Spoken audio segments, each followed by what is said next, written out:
السلام علیکم ورحمۃ اللہ وبرکاتہ۔ میرے پیارے بچوں، کیا حال چال ہے؟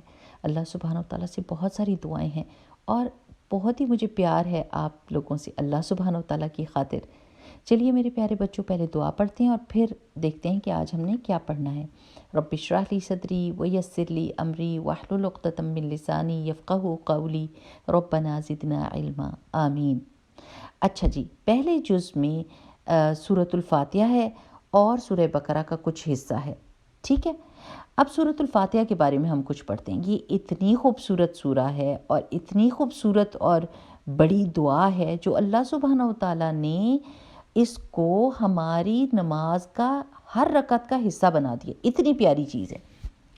آپ سورۃ الفاتحہ کو قرآن کی سمری بھی کہہ سکتے ہیں، یعنی بالکل جاٹ پوائنٹس میں بتا دیا گیا ہے کہ قرآن کے بیچ میں کیا آئے گا۔ قرآن میں اس سورہ کی ایکسپلینیشن ہے، اس کو واضح کر کے بتایا ہوا ہے۔ سب سے پیارا حصہ اس سورہ کا پتہ کیا ہے؟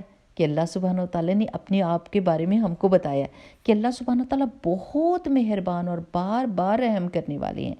اللہ سبحانہ و تعالیٰ کی رحمت اور اللہ سبحانہ و تعالیٰ کا پیار تو ہم سوچ بھی نہیں سکتے۔ ہاں، کیسے ہم کو پتہ چلے کہ اللہ سبحانہ تعالیٰ ہم سے پیار کرتے ہیں؟ اللہ تعالیٰ نے ہمیں آنکھیں دی ہیں، کان دیے ہیں، زبان بولنے کے لیے دی ہے، ہمیں ایک ایسا جسم دیا جو بہت اچھے سے کام کر لیتا ہے، لیکن اس کی کوئی ہم نے پیسے تو نہیں ادا کیے۔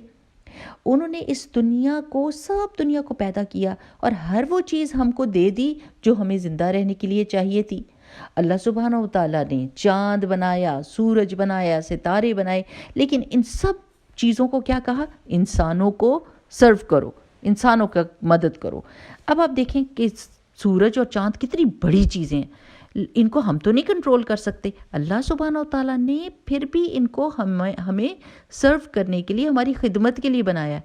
سورج جو ہے وہ ہم کو روشنی دیتا ہے اور ہمیں گرمی دیتا ہے، اور چاند ہمیں ہماری تاریخیں بتا دیتا ہے اور مہینوں کا حساب بتا دیتا ہے۔ کتنی مزے کی بات ہے۔ اللہ سبحانہ و تعالیٰ اتنے مہربان ہیں اور اتنے رحم کرنے والے ہیں کہ جب اللہ تعالیٰ نے ہم کو اس دنیا میں ڈالا تو ہمیں ہر وہ چیز دی جو ہم کو چاہیے تھی زندہ رہنے کے لیے۔ آپ کو ایک کہانی سناتی ہوں، تھوڑی سی ہنسنے والی بھی ہے، لیکن اس سے ہم کو سوچ بھی آتی ہے کہ سبحان اللہ، اللہ تعالیٰ کی شان کتنی بڑی ہے۔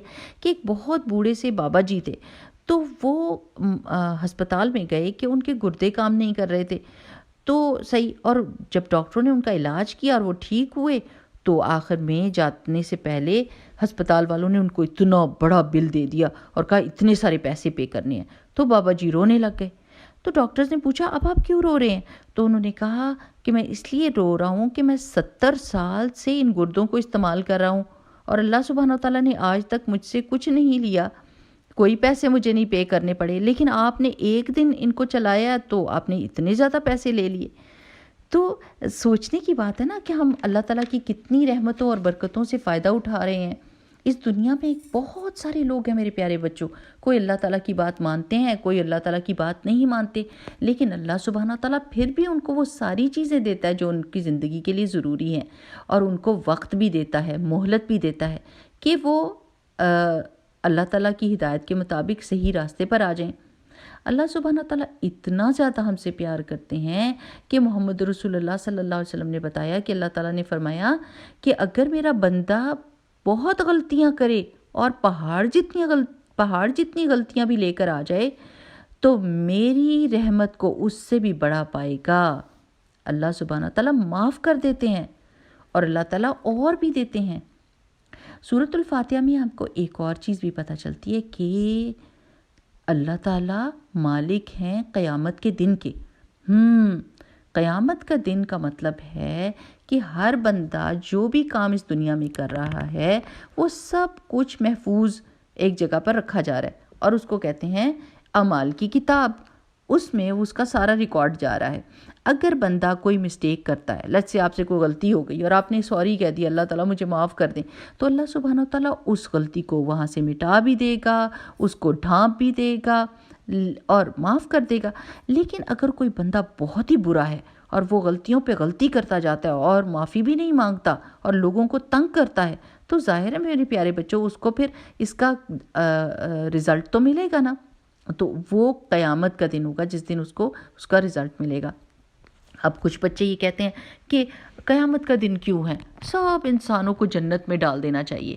تو میں آپ سے یہ پوچھتی ہوں، میں آپ کو ایک بات بتاتی ہوں کہ اگر آپ اسکول میں گئے ہیں اور آپ کلاس میں بیٹھے ہوئے ہیں اور آپ ہر بچے کو یہ رول پتہ ہے کہ سب نے ایک دوسرے کی عزت کرنی ہے، تو ایک بلی آتا ہے اور آ کے آپ کو زور سے کک کرتا ہے، آپ کو مارتا ہے، آپ کا بیگ پھینک دیتا ہے، آپ کی کاپیوں کو پھاڑ دیتا ہے، اب آپ کیا چاہیں گے کہ آپ کی ٹیچر آئے اور آپ کو کہے دونوں ہی تم بہت اچھے ہو؟ تو آپ کھڑے ہو جائیں گے، آپ کہیں گے نہیں، یہ انصاف نہیں ہے، اس نے میری کاپی پھاڑی، اس نے مجھے مارا، اس نے مجھے بہت زیادہ ہرٹ کیا، اس کو سزا ملنی چاہیے۔ ایسا ہی ہے نا میرے پیارے بچوں؟ بس تو قیامت کا دن اسی لیے ہے کہ جو لوگ لوگوں کو تنگ کریں گے اور برے کام کریں گے ان کو ان کا خمیازہ بھگتنا پڑے گا اور ان کو جواب دینا پڑے گا۔ اور یہ اللہ تعالیٰ نے قیامت کا دن اس لیے رکھا ہے کہ انصاف ہو، اللہ سبحانہ و تعالیٰ انصاف کرنے والے ہیں۔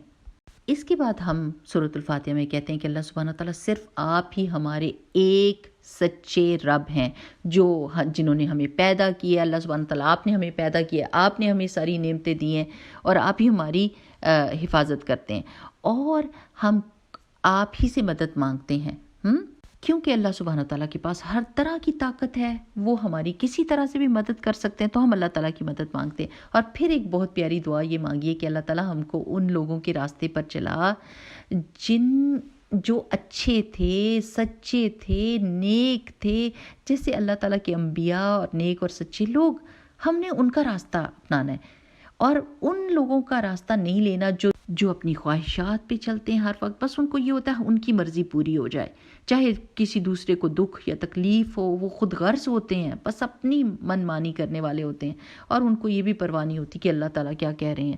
اور ان لوگوں کا راستہ بھی نہیں چاہیے کہ جن کو پتہ تھا کہ کرنا کیا ہے لیکن پھر بھی انہوں نے اللہ تعالیٰ کی نافرمانی کی اور پھر بھی غلط کام کیے، تو نہ ہم کو ایسے لوگوں کا راستہ نہیں چاہیے۔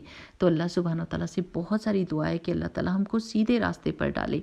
میرے پیارے بچوں، امید ہے کہ آپ کو سورۃ الفاتحہ کی کچھ تھوڑی سی سمجھ آ گئی ہوگی اور ساری زندگی آپ نے سمجھتے ہی رہنا ہے اس کو انشاءاللہ باذن اللہ۔ اگلی آڈیو تک کے لیے السلام علیکم ورحمۃ اللہ۔ سبحانک اللہم و بحمدک، نشہد ان لا الہ الا انت، نستغفرک و نتوب الیک۔